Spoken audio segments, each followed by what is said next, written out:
मारुतिर्यस्य तम वंदे रघुनंदनम। अयोध्या में इस वक्त हमारी मौजूदगी इस वजह से भी है क्योंकि देश इस समय बहुत सारे महत्वपूर्ण मुद्दों के संदर्भ में अयोध्या की तरफ भी देखता है। देश की चेतना की राजधानी, सांस्कृतिक राजधानी और बहुत सारे मुद्दों पर ये बताने वाली देश को कि क्या किया जाना चाहिए और क्या नहीं। हमारे साथ जो यहां पर मौजूद मेहमान हैं वो असल में उन्हीं लोगों में से एक हैं जो देश में उस तरह की आवाजें हैं जिनकी तरफ देखा जाता है महत्वपूर्ण मुद्दों पर कि उनकी क्या राय है। स्वामी विद्या भास्कर जी हमारे साथ मौजूद हैं और इसके अलावा स्वामी विवेकाचार्य जी हमारे साथ यहां मौजूद हैं। उनके साथ हम चर्चा करने वाले हैं आज महत्वपूर्ण मुद्दों पर।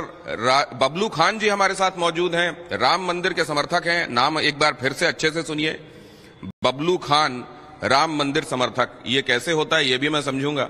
और बाबरी मस्जिद के पूर्व पक्षकार इकबाल अंसारी जी भी हमारे साथ मौजूद हैं। बहुत स्वागत है आप सबका।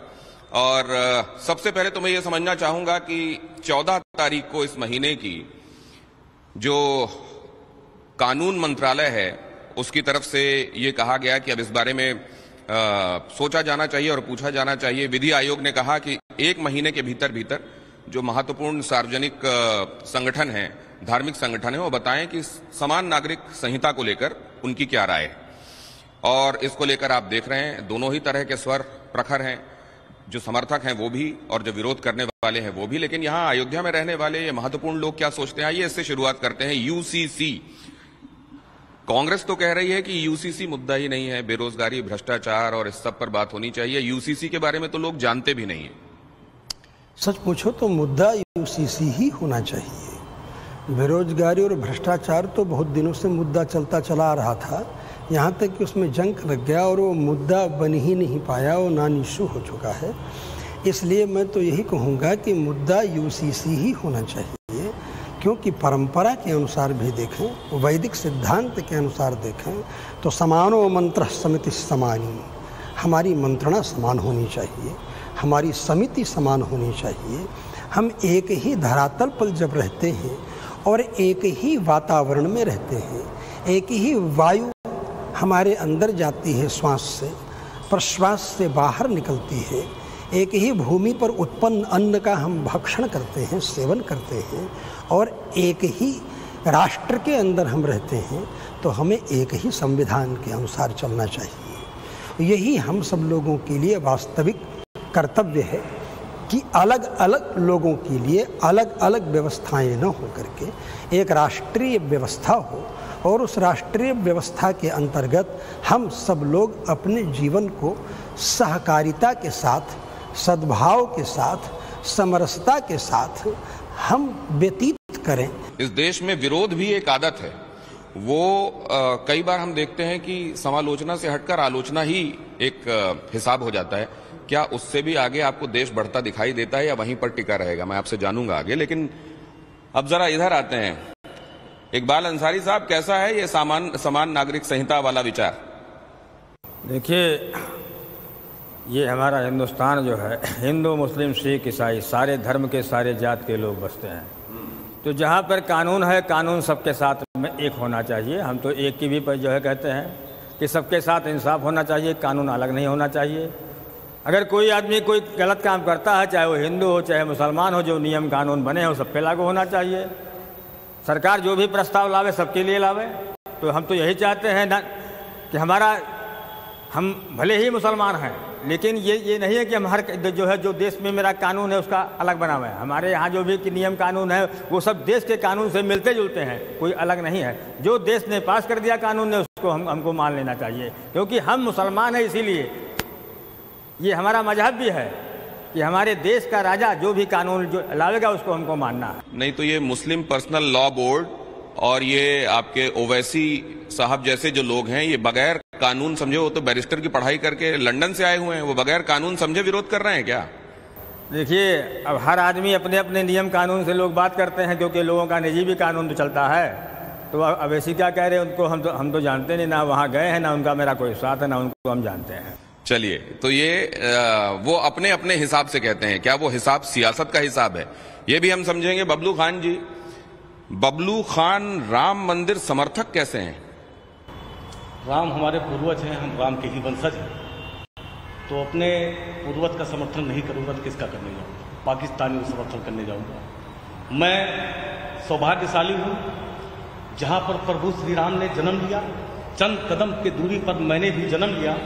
मैं सभी देशवासियों से मैंने अपील भी किया और श्री राम जन्मभूमि मंदिर निर्माण के लिए हजारों हजार लाखों लाख मुस्लिमों को मैंने ला करके यहाँ पर दर्शन कराया और आंदोलन में हिस्सा लिया। और सुप्रीम कोर्ट में जो एक पैनल का गठन हुआ था तो मेरा अपील भी था कि आपसी सहमति से राम मंदिर का निर्माण हो जाना चाहिए था, लेकिन कुछ दुकानदार उनको लगा। चलिए, अब तो बात वहां से आगे बढ़ गई। अब मैं ये जानना चाहता हूं कि अब आपकी भूमिका क्या रहती है, आप और क्या होते हुए देखना चाहते हैं। मैं आपके पास लौट रहा हूं, लेकिन विवेकाचार्य जी के पास जाना चाहता हूं। इस देश के विवेक में एक जैसी बातें आए यूसीसी जैसे महत्वपूर्ण मुद्दों के संदर्भ में, ये आपको क्या लगता है, यही हमारी विशेषता है कि यही हमारी वैचारिक जो विभिन्नता है, यही हमारी विशेषता है, या यही वैचारिक विभिन्नताएं जो हैं हमारे देश को जिस द्रुत गति से आगे बढ़ना चाहिए उसमें रोकती हैं? जैसा महाराष्ट्र ने कहा कि अगर एक देश है तो एक कानून होना चाहिए, और इसके हम प्रबल जो है समर्थक हैं। आखिर मजहब के आधार पर आप देश को कैसे बांट सकते हैं? किसी का कुछ अपने हिसाब से, जैसे आपने भी कहा कि ओवैसी हैं, लंदन से पढ़ के आए हैं, तो वो वोट बैंक की राजनीति के लिए सारा कार्य कर रहे हैं, ठीक है। तो हमारा देश है जो समानता को लेकर चलता है। इस्लाम का एक आपने कहा पर्सनल लॉ बोर्ड बन गया, वो अपने हिसाब से काम कर रहे हैं, तो इससे एक गलत मैसेज भी पूरे देश में जा रहा है, पूरे विश्व में जा रहा है। लेकिन मेरा यही सोचना है कि अगर एक देश है तो एक कानून होना चाहिए सबके लिए। एक देश है तो एक कानून होना चाहिए, लेकिन अब देखिए केजरीवाल भी इस मुद्दे पर यह कह देते हैं कि सैद्धांतिक रूप से तो देखिए हमारे संविधान में भी आर्टिकल 44 यही कहता है कि होना चाहिए। विरोध में खड़े हुए जो लोग हैं वो एक संगठन भी बना रहे हैं, वो एक गुट भी बना रहे हैं जिसको पीडीए कह दिया गया है। अब ये जो पीडीए है ये कितना फॉर्मिडेबल लग रहा है, ये कितना इसमें दम है? यहाँ अयोध्या का जो संत समाज है और अयोध्या के रहने वाले लोग वो क्या सोचते हैं, ये आप देख ही रहे होंगे। पटना में इसको लेकर बैठकें भी हुई। मैं तो केवल यही कहूँगा कि ये जितने भी संगठन हैं ये संगठित हो लें। संगठित होने के बाद भी 2024 का चुनाव जो होगा वो राष्ट्रीय जनता की मानसिकता में बसे हुए, राष्ट्रीय जनता के मन में बस गए हैं चूंकि मोदी जी, और इसलिए वो राष्ट्र की जनता सब समझ रही है। वो तो कह रहे हैं कि कर्नाटक देख लीजिए और कह रहे हैं आगे वाले चुनावों में भी आप देख लेंगे, आप ये बदलती हुई हवा देखेंगे और आने वाले दिनों में हम एक के सामने एक खड़ा करेंगे। और ये अभी से इनके सपने जो 400 के पार थे वो 300 की बात करने लगे, धीरे धीरे सीटें और कम की बात करेंगे। ये सब देखते रहिएगा।